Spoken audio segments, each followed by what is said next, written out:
Somewhere along the way, a lot of children go from asking why to asking, is this going to be on the test? And that should bother us.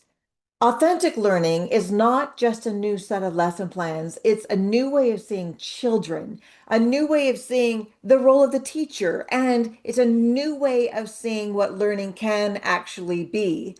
Everybody knows education needs to change. We talk about it all the time. People say that the top skills children need for the near future or the future that's already here is creativity, critical thinking, collaboration, curiosity, and real world learning is what they need. But that's not what's happening. Even in the most innovative schools, they go back to doing all of the same education the same way that's been done for hundreds of years. So these top skills, creativity, critical thinking, collaboration, and creativity are great because that's probably the reason why you became a teacher. You want to inspire students. You want the light. You want to see the light of their eyes light up and the fire lighting the fires of learning. You want to create those moments where a child says, "Wait, that's amazing. Can I try? I want to know more about this." But too often, teachers find themselves trapped in systems where they're handed pacing guides, textbooks, worksheets, tests, standards, schedules, and all these expectations that leave little or to no room for inspiration and creativity, not just for the teacher, but for the students also. But I say that these things that we're avoiding is what real learning is all about. It's a kind of learning that children actually crave. It's a kind of learning that happens when children are exploring, building, asking, discovering, researching, experimenting, creating, moving, collaborating, and sharing. It's a kind of learning I've been doing more than 20 years with thousands of children because parents love it, kids love it, teachers love it. The approach gives teachers the permission to do the meaningful learning experiences they always wanted to do with their students. So today, I'm starting with the foundation of real learning. I call it the five principles of authentic learning. They are every child has genius, each child learns at their own pace, and that's okay. Children love to learn, children want more, and children deserve to feel comfortable, included, and liberated. Let's talk through each one. So, the first principle of authentic learning is that every child has genius.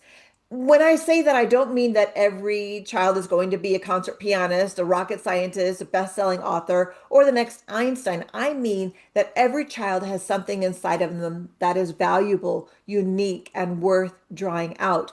Every child has strengths. Every child has interests. Every child has a way of thinking that is special to them. Every child has something that makes them come alive. One of the problems with traditional schooling is that children can easily begin to believe that they are the sum of all their weaknesses. Uh, they are measured by what they didn't finish, what they got wrong, how they fell behind, what they can't remember, how they compared their child, how they're compared to the child sitting next to them, or how they performed on this little itty bitty task that has no relevance to their life. Over time, this approach can actually be dangerous to kids. Too many children start believing that they are not smart. Nobody sees that child's strengths, not even the child.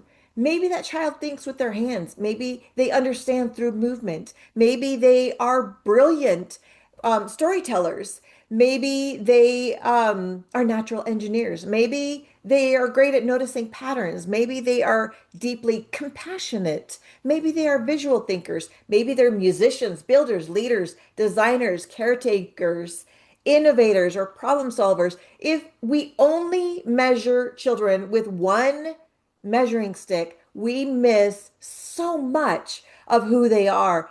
As adults, we understand this. We're not going to go looking for careers that are built around our weaknesses, right? A person who hates spreadsheets probably won't become an accountant. A person who loves being outside, working with their hands and solving physical problems is less likely to spend their time behind a desk. A person who's gifted with words may not become a mechanic. We naturally try to build our adult lives around our interests, our strengths, our abilities. But too often, children are not given that same dignity. Authentic learning begins by asking, what is this child good at? What does this child enjoy? What makes this child light up? What kind of intelligence does this child naturally show? How can I help this child grow those strengths? So, this is one of the most powerful things a teacher can do. When children begin to see what that they have strengths, they gain confidence, and confidence changes everything. A child tries more. They don't give up as often, right? They ask more questions. They take more risks, good risks.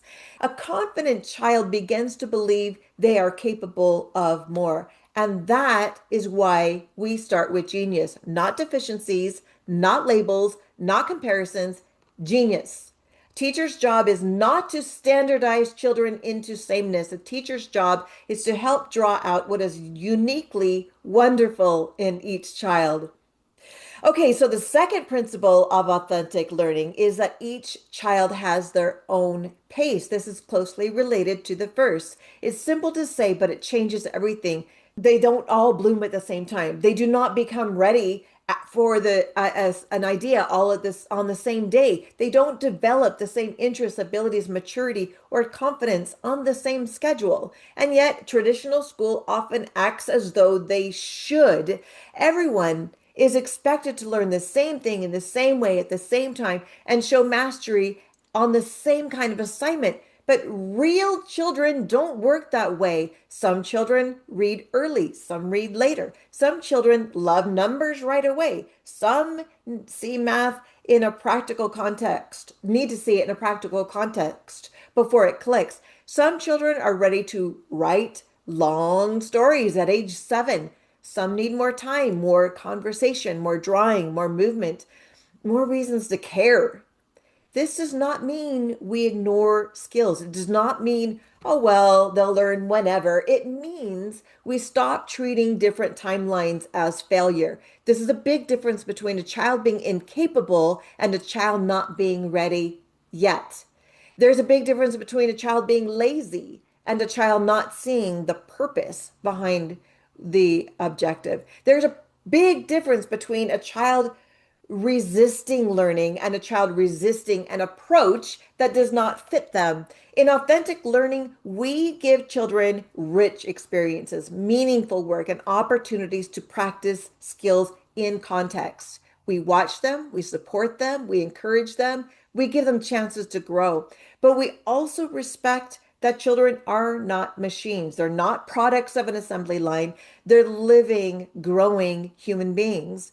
When you honor that pace, your students will surprise you. They'll move farther than you expected, not because you forced them more, but because we connected learning with something meaningful to them.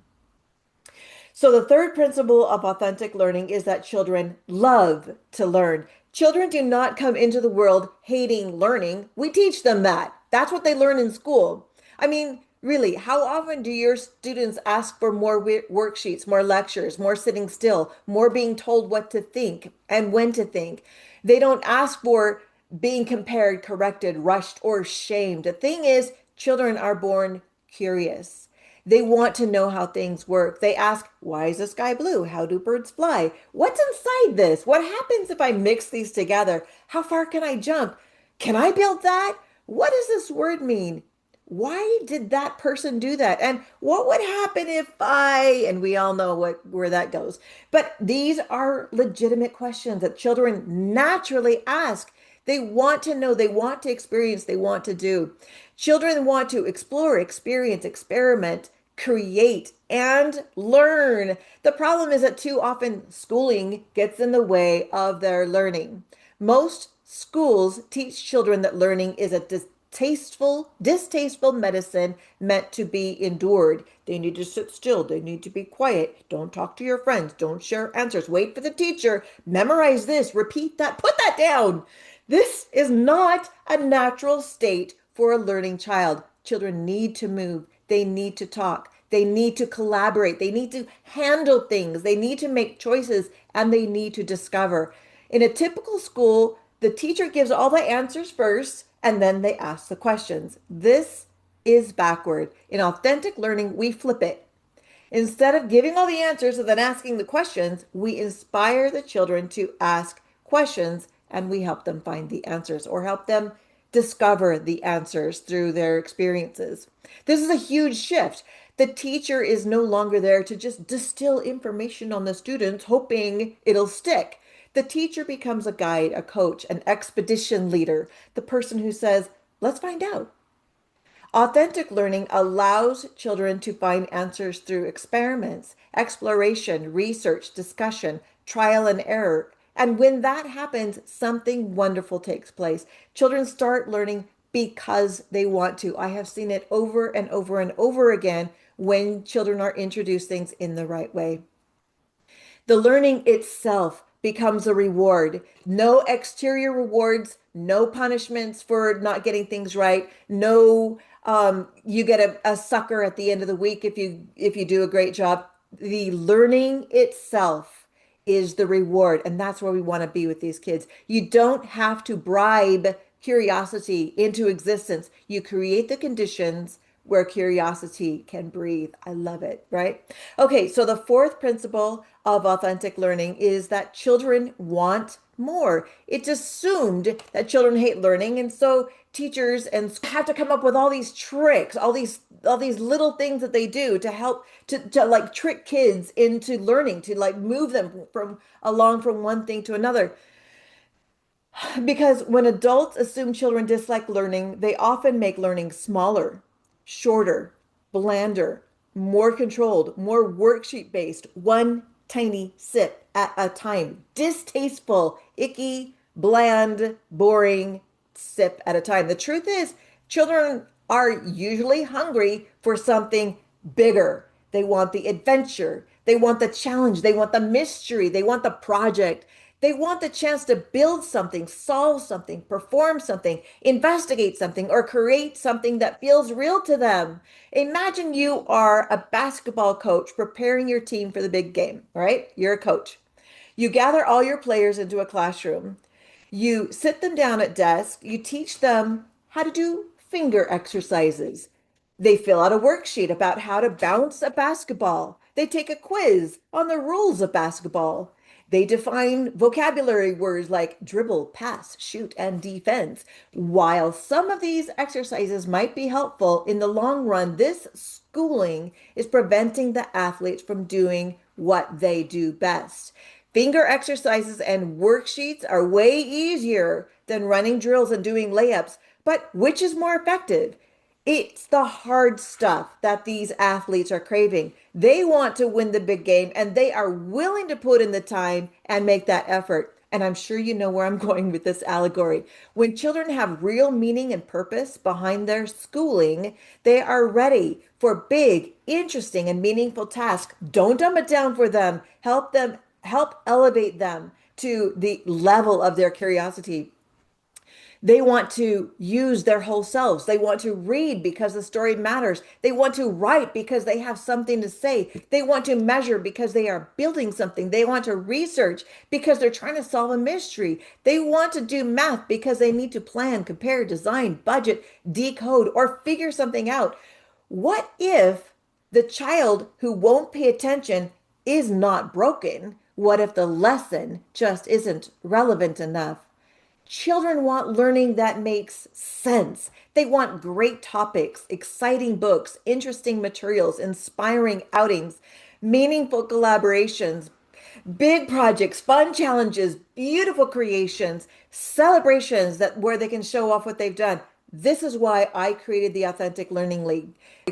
These are the experiences that teachers dream about giving to their students, but most teachers don't have the time to build everything from scratch. Our goal is to make authentic learning doable. We provide the themes, the structure, the lesson plans, the activity ideas, the support, the community, so teachers can spend less time trying to invent everything all alone and more time doing the meaningful work with their students. And when students experience this type of learning, they don't say, do we have to? They say, let me try. I'm next. Can I do my own? Or can we keep going or can I show you what I made? This is when you know that authentic learning is happening. Okay, so the fifth principle of authentic learning is that children deserve to feel comfortable, included, and liberated. This one matters so deeply because children cannot learn when they feel unsafe, embarrassed, trapped, belittled, or they feel constantly on edge. When children are under stress, their brains do not function as well. They are not in the best state for curiosity, memory, creativity, or higher level thinking. Children don't have the words to say, I feel overwhelmed, right? They can't say, I'm embarrassed. I feel powerless. I don't feel like being here. They don't say those things. Instead, they act out. They become defiant. They get aggressive. They shut down. They withdraw. Some become the class clown. Sometimes what we call a discipline problem is actually a discomfort problem. That does not mean we allow chaos. It does not mean that children can mistreat each other. It does not mean the teacher has no authority. It means we build a classroom culture where children feel safe enough to learn. Belittling, bullying, and teasing cannot be allowed. And that includes the teacher. A frustrated teacher can sometimes slip into sarcasm, ridicule, or talking down to a child.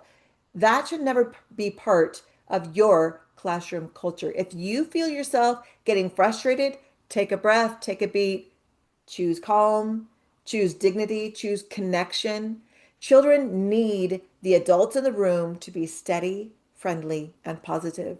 And a good learning environment does more than avoid negativity. It actively creates belonging. It says, you're welcome here. You matter here. Your ideas matter here. Your strengths matter here. Your questions matter here. You're allowed to try. You're allowed to make mistakes. You're allowed to grow. This kind of environment is powerful. The best learning happens when children are in a relaxed and alert state, comfortable but engaged, free but guided, included but also personally challenged.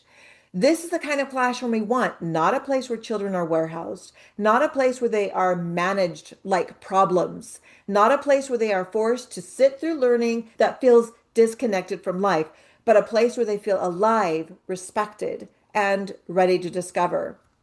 Okay, so again, the five principles of authentic learning are every child has genius, each child learns at their own pace, children love to learn, children want more, and children deserve to feel comfortable, included, and liberated. In my experience, if you're feeling like you're not making an impact in your class, it's because you're not practicing one or more of these principles. So this is the big shift. If you're feeling like your students are not engaged, the answer is not to push harder. Instead, consider, am I seeing the genius in each child? Am I honoring different paces and learning styles? Am I creating the conditions where children love learning? Am I giving them enough depth, challenge, beauty, adventure, and purpose? Am I creating a classroom where children feel comfortable, included, and liberated? Because when those principles are present, something changes.